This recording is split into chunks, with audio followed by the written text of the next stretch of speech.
Bangles, and today we are making bangles. Okay, so these bangles are made from recycled materials, and these are from the cardboard tubing from our ribbon yarn. Now, as you can see behind me, I made this beautiful body knit from the ribbon yarn. Okay, that's a new one, not in the shop, but it's a new design. And what I decided to do was, after I was done with the yarn, you have all of these left over. Same thing when you buy cotton yarn, you have a lot of this cardboard tubing left over. Same thing with your aluminum foil packages.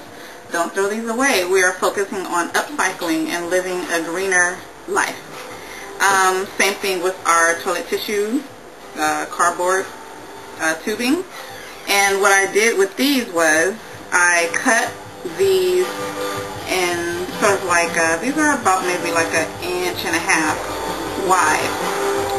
And the thing is, you can get about 3 cuttings out of these, or 4 if you want to go a little bit thinner. But I like the idea of 3 because this is how they come out.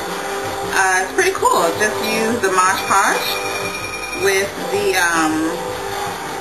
brush. I have an angle brush. I couldn't find my square one for a long time, but square angle is fine. And basically, same thing with our tubing from the aluminum foil box.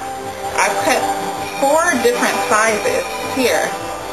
One kind of large, medium, smaller, and smaller. Okay? So, for the most part, this is how we begin our bangle.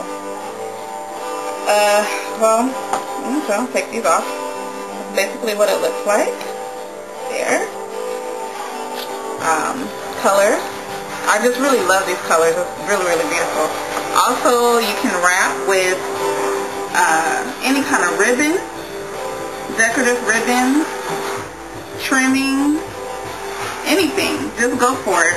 Extra fabric, all that. You can cut it and wrap your bangles.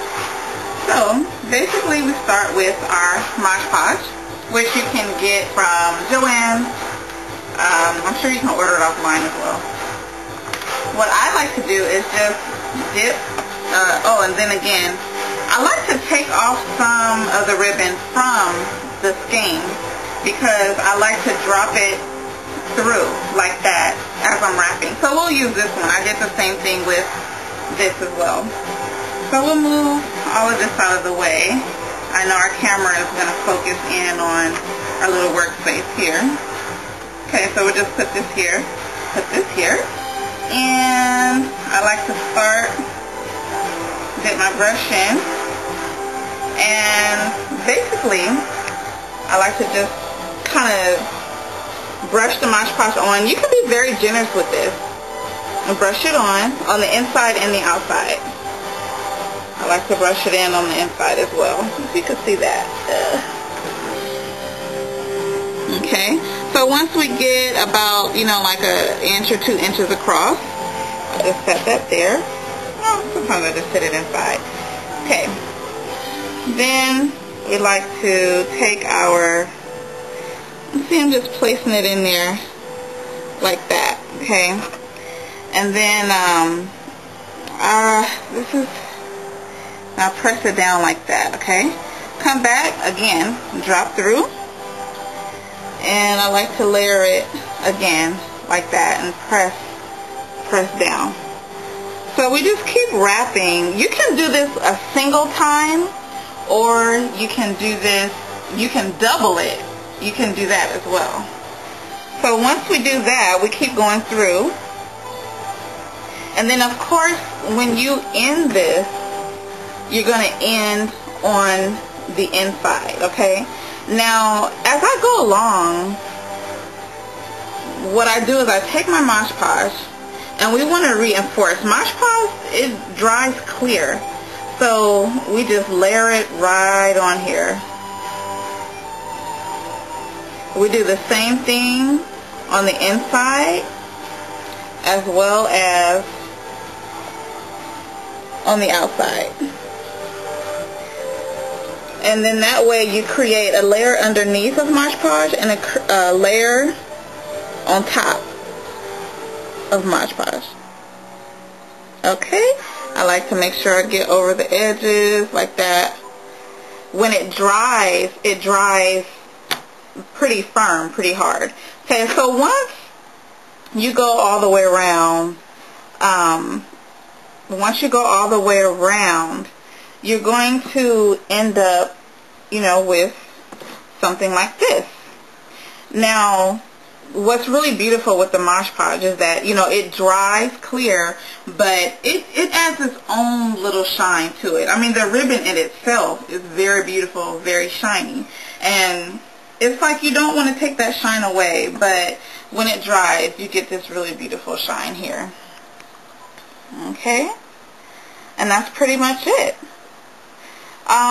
I would say you can sit it out in the sun to let it dry 24 hours at least to make sure everything is hard. And then again, you just slip it on and there's your bangle. People really, really love these. We really, really love this particular color scheme as well as this one here. And you can see that a lot of the tubing comes in different shapes and sizes. This one is a little bit beveled around the edges, but people love them. As you can see, they're very durable, very hard. And same thing with our napkin ring holder. We cut it from the toilet paper cardboard tubing, and with this I put a lot of extra Mod Podge because with that you get a nice glow as well, but it's a little bit firmer. And the thing is, yeah, you get like a little give, but it's very, very durable. So you can do this in a place setting of 4, 6, 8, 12, however many. And for the most part, there's your holder for your napkins. And again, you can do this in all types of fabrics, ribbons. It's a way to upcycle so that you don't throw away the cardboard. And the cool thing about doing this segment here is I ran across a shop on Etsy who does the wrapping. They do the napkin holders. They do the bangles. It was just really, really crazy. I found them in a treasury. We were both in a treasury together. And the name of the shop is, I hope I'm saying this right, is Eclecticasia. So Eclecticasia or Eclecticasia. So make sure to visit them. Make sure to go on Etsy and maybe search wrapped bangles or upcycled bangles, and visit those shops. Visit those shops, and very soon, in a couple of days, you will see these new bangles in the Rag House International shop. So thank you so much for watching Renaissance Tutorials, and please come again. We really, really appreciate your viewing. Be sure to rate, comment, and subscribe to Renaissance Era Television on my YouTube channel. Okay? Have a great day. Bye. Mimi.